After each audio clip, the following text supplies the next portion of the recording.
एक महिला, पूरा परिवार हलकान है। माँ, भाई, पिता सभी परेशान हैं। बेटी की हालत बेहद खराब है। तस्वीरें गवाह हैं कि लाडली किस कदर जख्मी हुई है। चेहरे से लेकर शरीर तक झुलसा है। तेजाब के असर से चेहरे की खूबसूरती तबाह हो चुकी है। महिला को अस्पताल में दाखिल करवाया गया है। डॉक्टर्स पूरी शिद्दत के साथ इलाज में मशरूफ हैं। महिला मारे दर्द के छटपटा रही है। जानती है कि उसकी जिंदगी बर्बाद करने वाला कौन है, लेकिन यकीन कर पाना बेहद मुश्किल हो रहा है कि एक पति कैसे इतना जालिम बन सकता है। जी हाँ, जख्मी संध्या की ये दुर्दशा उसके पति कृष्ण चांद जायसवाल की करतूत का नतीजा है। कृष्ण ने दूसरी पत्नी की सनक में संध्या की ये हालत कर दी है। पति, उनके पति कितने दिनों से मुकदमा चल रहा था लोगों का? 15 दिन पहले से मुकदमा हुआ है। आप कौन है लड़की की? बाप। तो आखिर क्यों किया आपने क्या पति ने? अब तो ही जानेगा, हम कैसे बताएं। पहले धमकी वमकी दिया था? हाँ, क्या बोला था? मारने के लिए। क्या मुकदमे के बाद? मुकदमे के पहले कहा था क्या बोला? दूसरी शादी करने वाला हो। किस बात को लेकर मुकदमा चल रहा था? क्यों? वो पी के आता, हमेशा मारता पीटता है। रिश्तों की बखिया उधेड़ती ये वारदात गोरखपुर के चौरा चौरी थाना भोपा बाजार की है। 13 साल पहले देवीपुर निवासी प्रहलाद ने अपनी लाडली संध्या की शादी भोपापुर निवासी कृष्ण से तय कर दी। हैसियत के हिसाब से बेटी संध्या को वो सब कुछ दिया जिसकी जरूरत उसे थी। कृष्ण और संध्या अपनी नई जिंदगी से बेहद खुश थे। समय गुजरा और संध्या के आंगन में 2 बच्चों की किलकारियां गूंजी। लेकिन 5 साल बाद संध्या की हंसती खेलती जिंदगी पर ग्रहण लग गया। कृष्ण अब बदल चुका था। कृष्ण को पहली पत्नी का प्यार नाकाफी लगने लगा था। कृष्ण को दूसरी शादी की ख्वाहिश थी। अचानक सब कुछ बर्बाद होता चला गया। मियां बीवी के रिश्ते में दरार पड़नी शुरू हो गई।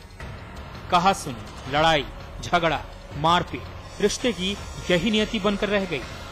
नाराज होकर संध्या अपने मायके चली गई। कृष्ण और संध्या का मामला कोर्ट में चला गया। संध्या ने कृष्ण से आधा खर्च देने की मांग की, जिसको लेकर कृष्ण बदले की आग में झुलस रहा था। बात तो इस कदर बढ़ चुकी थी कि कृष्ण जान लेने पर आमादा था। वो लड़की घर अकेले घरे रही है और बाद उसके जब तक के चले गए। कौन थे काटे जाते? उसका आदमी। क्या नाम है उसका? कृष्ण जायसवाल। संध्या क्या करती? 2 बच्चों के भविष्य की जिम्मेदारी और ऊपर से पति कृष्ण की ऐसी लापरवाही। संध्या तो यही चाहती थी कि पति दूसरी शादी न करे, लेकिन होने को तो कुछ और ही मंजूर था। कृष्ण हैवान बन चुका था, उस पर सनक सवार था और इसी सनक में उसने रात का फायदा उठाकर अपनी पत्नी पर तेजाब उड़ेल दिया और फरार हो गया। लेकिन कानून के शिकंजे से न बच सका। फिलहाल पुलिस ने आरोपी कृष्ण के खिलाफ मुकदमा दर्ज कर लिया है और कार्रवाई में जुटी हुई है। हरेंद्र दुबे, गोरखपुर समाचार प्लस। 22 अप्रैल 2013 मुजफ्फरनगर की रहने वाली एक लड़की, घर की सबसे बड़ी बेटी, होनहार, सबकी दुलारी, दिल्ली में रहकर फैशन डिजाइनिंग की पढ़ाई करती, लेकिन एक दिन अचानक गायब हो गई। परिजनों ने थाने में तहरीर दी। बेटी की तलाश शुरू हुई, लेकिन बेटी की तलाश उसकी मौत पर खत्म हुई।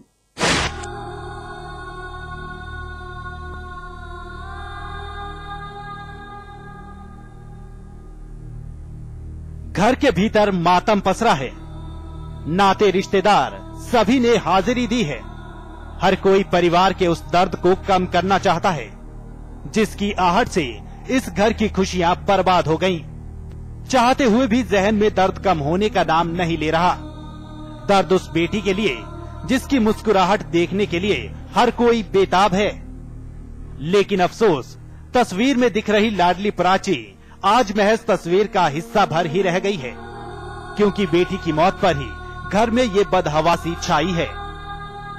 प्राची का पिट्ठू बैग खंगालता ये परिवार हर किताब और सामान को उलट पलट रहा है।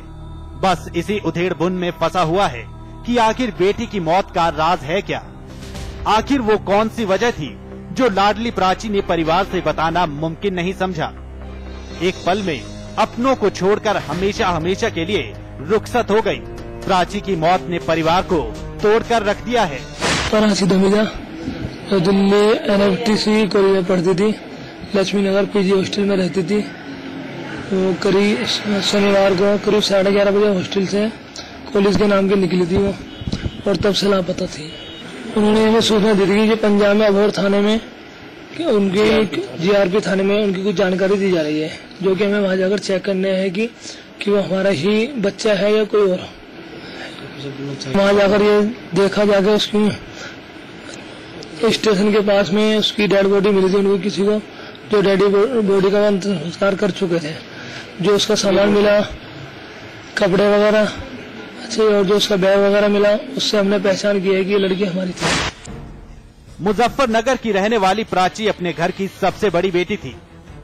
पढ़ाई में अव्वल होने की वजह से दिल्ली से फैशन डिजाइनिंग का कोर्स कर रही थी। तीसरा साल था प्राची का।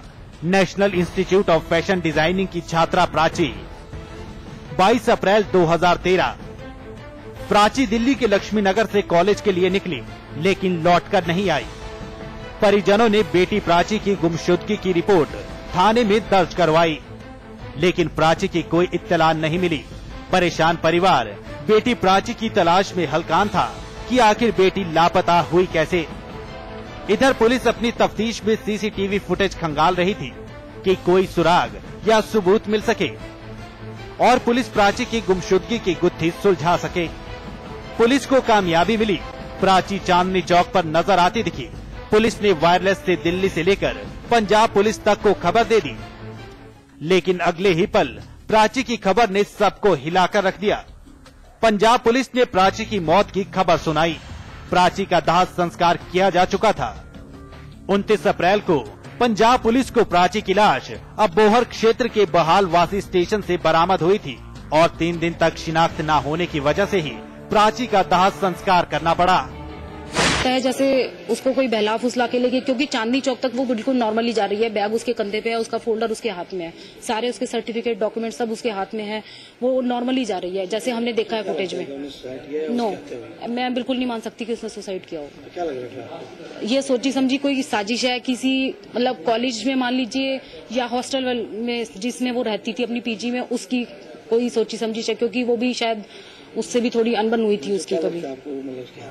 हाँ जी, बिल्कुल बिल्कुल उसकी हत्या की। स्टेशन से कोई उसको बहला फुसला कर ले गया और ट्रेन में उसको मारा या धक्का दिया।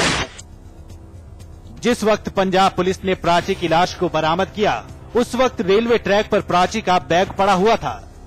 प्राची की लाश संदिग्ध अवस्था में थी। परिजनों का आरोप है कि प्राची ने खुदकुशी नहीं, बल्कि प्राची को अगवा करके उसकी हत्या की गई है। शक की सुई कॉलेज या हॉस्टल के किसी शख्स पर जा रही है, जिसने साजिश के तहत प्राची की हत्या कर दी। खैर, 2 सप्ताह से ऊपर का वक्त गुजर चुका है, लेकिन अभी भी प्राची की मौत पर सस्पेंस बरकरार है। प्रवेश कुमार, मुजफ्फरनगर, समाचार प्लस। खबर आपके जहन को झंझोड़ सकती है, क्योंकि टीवी स्क्रीन पर दिखने वाली ये वारदात कई मासूम लड़कियों की जिंदगी से जुड़ी है, जिनकी आबरू बाजार में नीलाम हुई, जिस्म की बोली लगी और हालात की मारी लड़कियां कुछ ना कर सकी।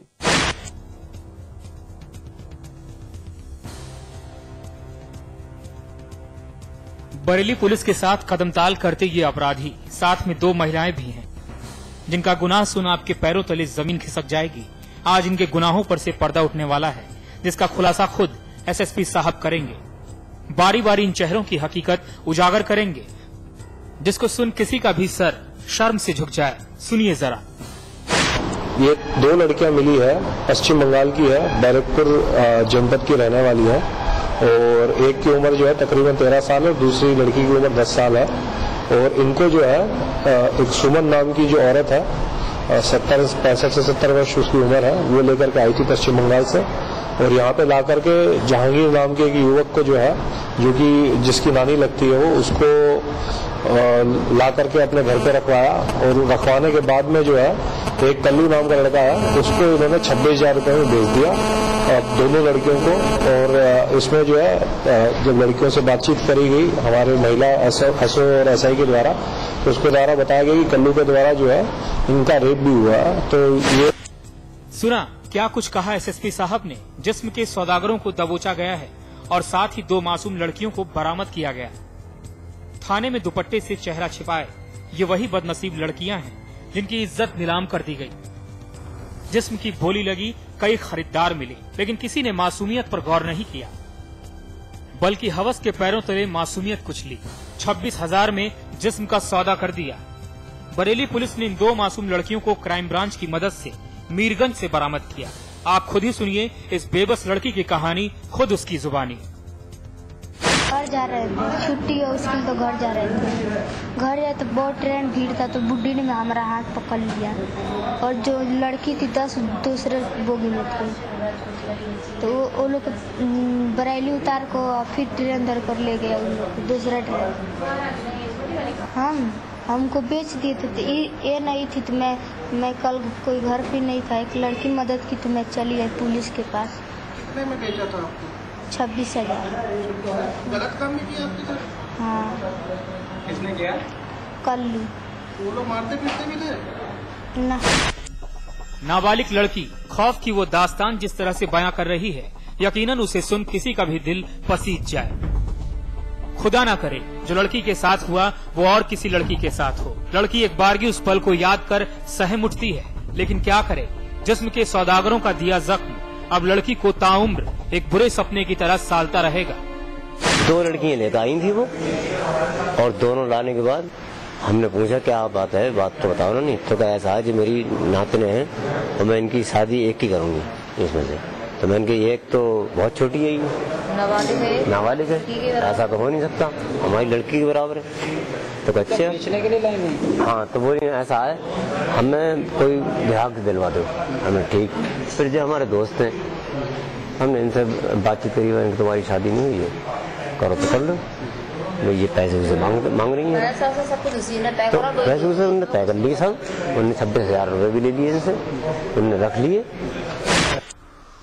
भले ही जहांगीर अपने ऊपर लगे आरोपों को नकार रहा हो, लेकिन हकीकत तो यही है कि कोलकाता की रहने वाली लड़कियों को स्कूल जाते वक्त अगवा किया गया और इस दरमियान जिस्म के सौदागरों ने 10 लड़कियों को अपना शिकार बनाया और मीरगंज में बेच दिया।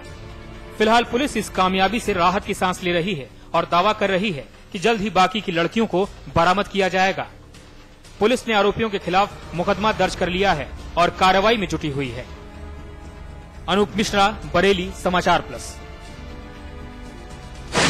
बहरहाल एनकाउंटर में वक्त है एक ब्रेक का। ब्रेक के बाद दिखाएंगे इंसाफ की गुहार।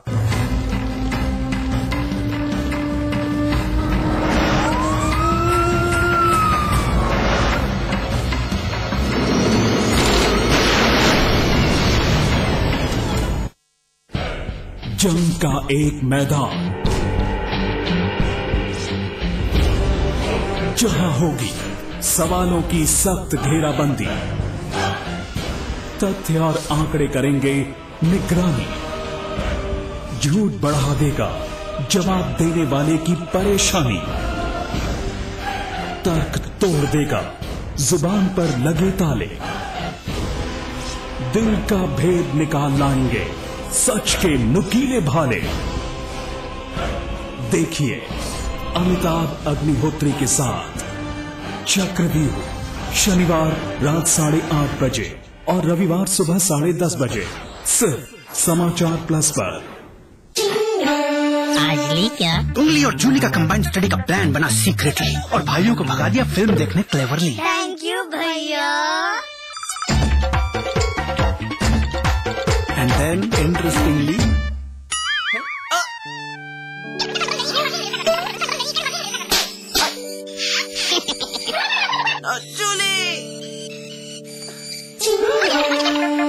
Refreshing mini games. आज ली क्या?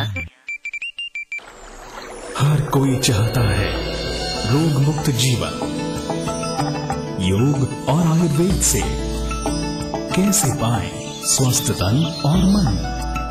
क्या कहती है एक्सपर्ट की सलाह। देखिए आरोग्य, रविवार दोपहर 12 बजे सिर्फ समाचार प्लस पर।